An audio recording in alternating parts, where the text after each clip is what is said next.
There is a specific gravity that settles into a man's life when the thrill of the hunt is replaced by a desperate, non-negotiable need for peace. For the vast majority, this transition strikes at the meridian of life, age 40. Have you ever stopped to analyze the sudden silence of the man who once thrived on the noise? The one who lived for the pursuit, the validation of the conquest, and the dopamine rush of the next new connection. When he suddenly stops running, society often misdiagnoses him.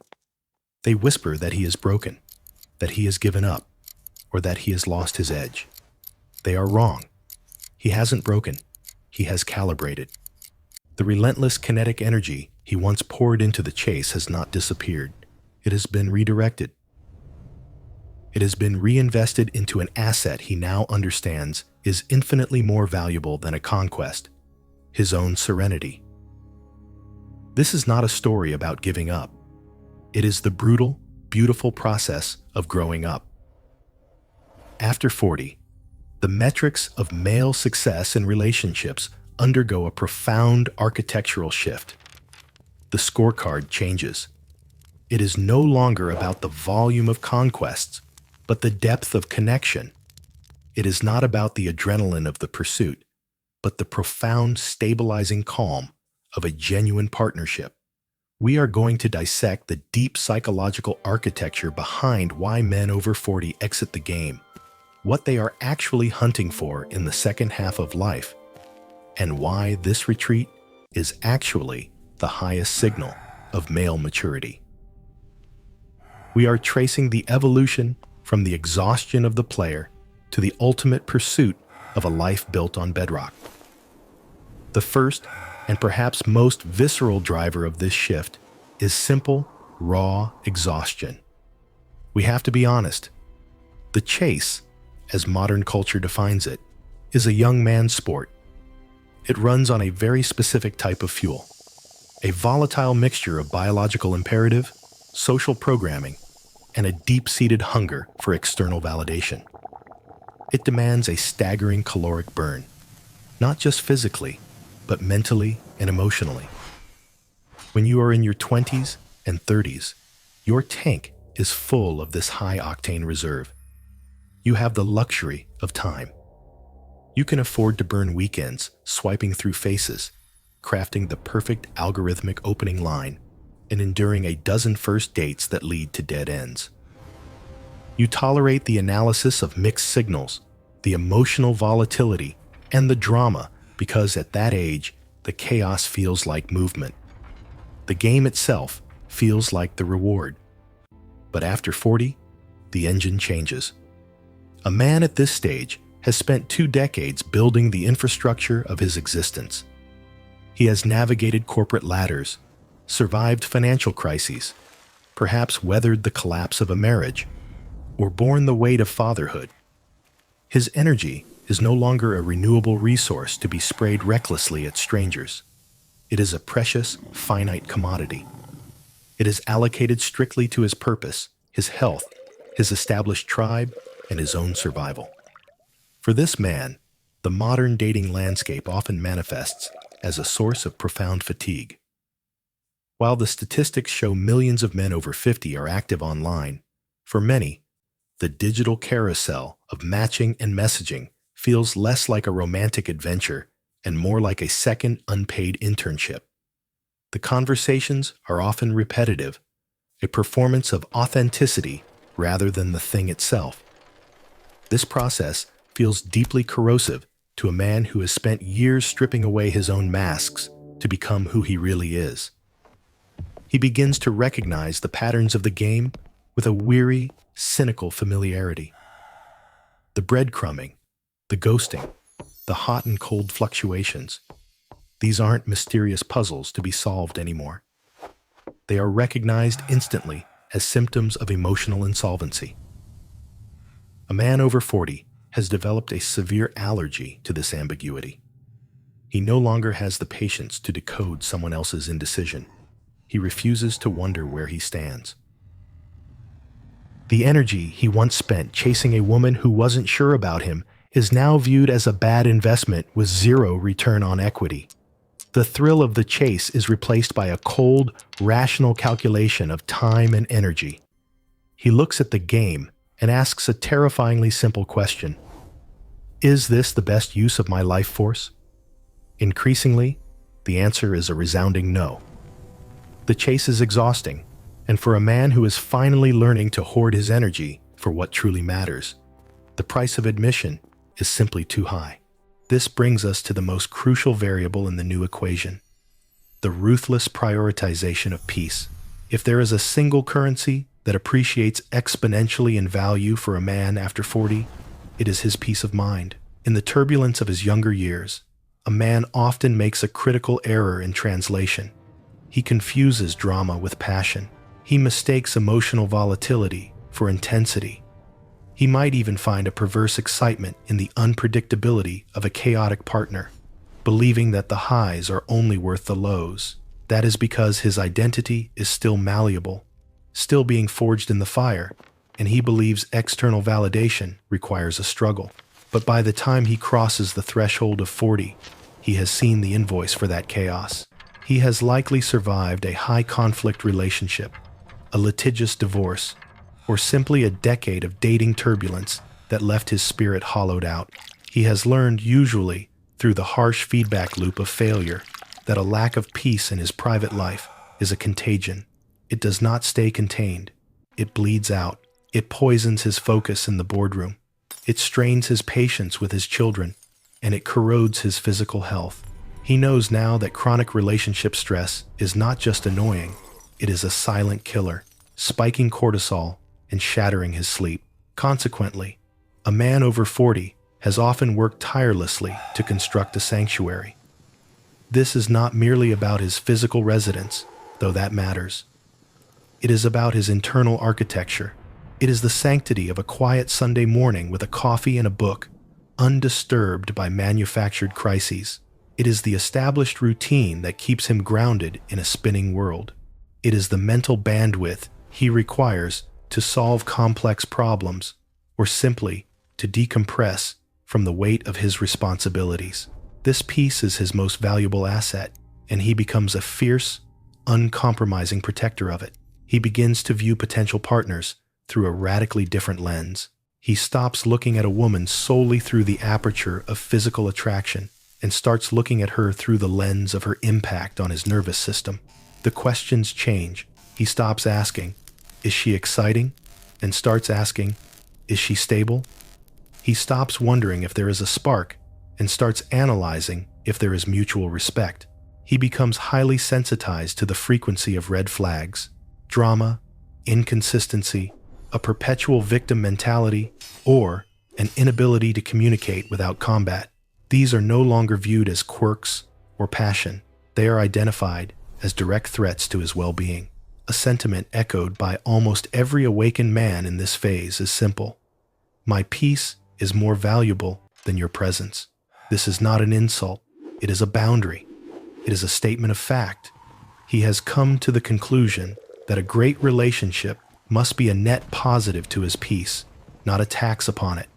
It should be a refuge from the world, not a battleground within it. The chase, by definition, is a disturbance of peace. It implies striving, uncertainty, and disequilibrium. A man who has finally fought his way to a place of stillness is reluctant to shatter it for a game.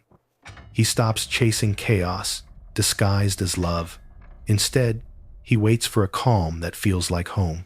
As the desire for the chase evaporates and the necessity for peace solidifies, a third powerful transformation takes hold. The man's objective shifts from securing a conquest to identifying a partner. These two concepts are not just different, they are diametrically opposed. The pursuit of a conquest is driven by the ego. It is about proving vitality, winning the affection of the most desirable woman in the room to signal status to other men. In the conquest model, the relationship is secondary to the achievement of acquiring it, but the search for a partner is driven by the desire for legacy and shared reality. It is not about what he can take. It is about what they can build. A man over 40 usually has a substantial life already in motion. He is not looking for a woman to complete him. Jerry Maguire was wrong. He is looking for a woman to complement him. He is looking for a teammate. As one man in his 40s succinctly put it, "I'm done playing games. I just want someone who knows the rules and wants to win together." This shift in perspective fundamentally alters his vetting algorithm. Chemistry, once the blinding sun around which his decisions orbited, is downgraded. It remains important, but it is no longer the dictator. He has lived long enough to learn that an intoxicating, breathless spark often signals volatile dysfunction rather than long-term potential. He knows that a fire that burns too hot often consumes the house.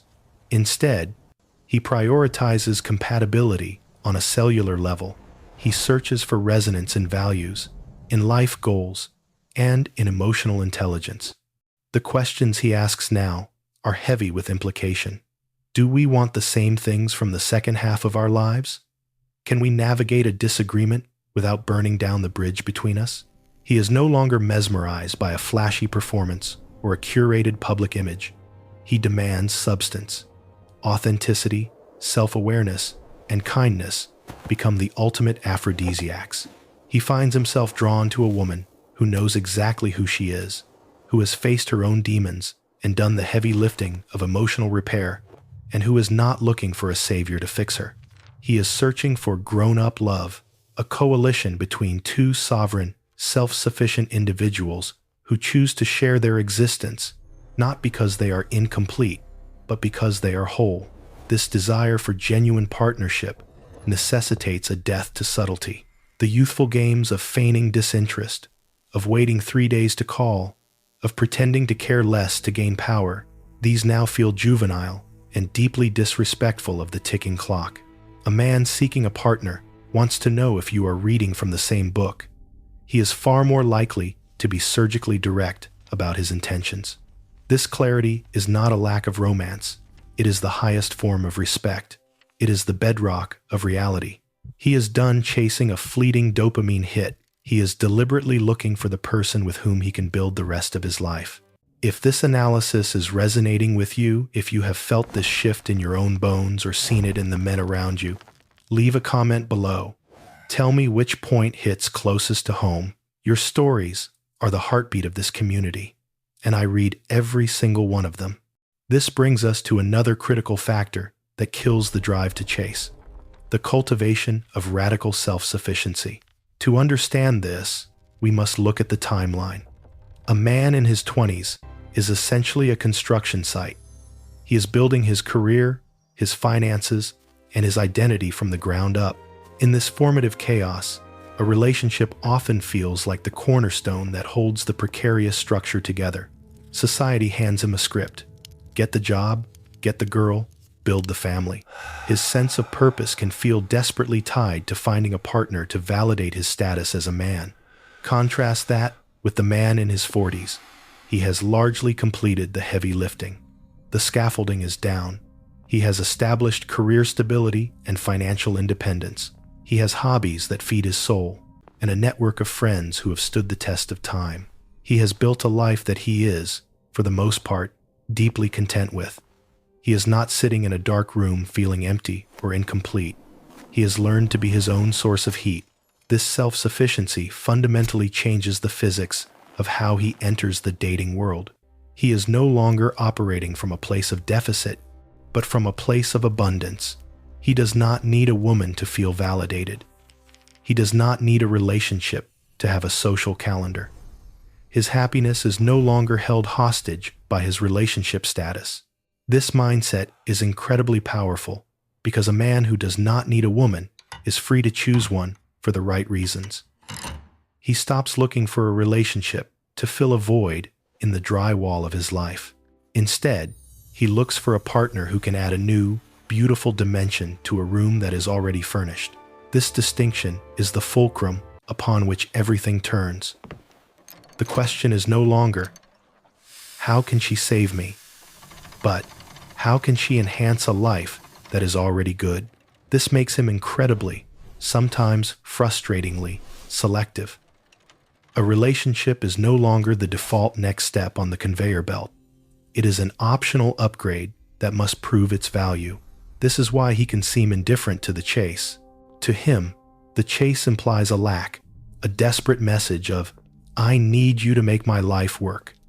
A self-sufficient man knows, with quiet certainty, that he will be perfectly fine on his own. This isn't arrogance. It is the quiet strength of autonomy. Any woman who enters his orbit must be a significant addition. Her presence must be more peaceful and more joyful than the solitude he has worked so hard to master. He isn't chasing to escape loneliness. He is waiting to find a connection that is superior to his own company. Finally, the decision to stop chasing is a cold, calculated assessment of risk.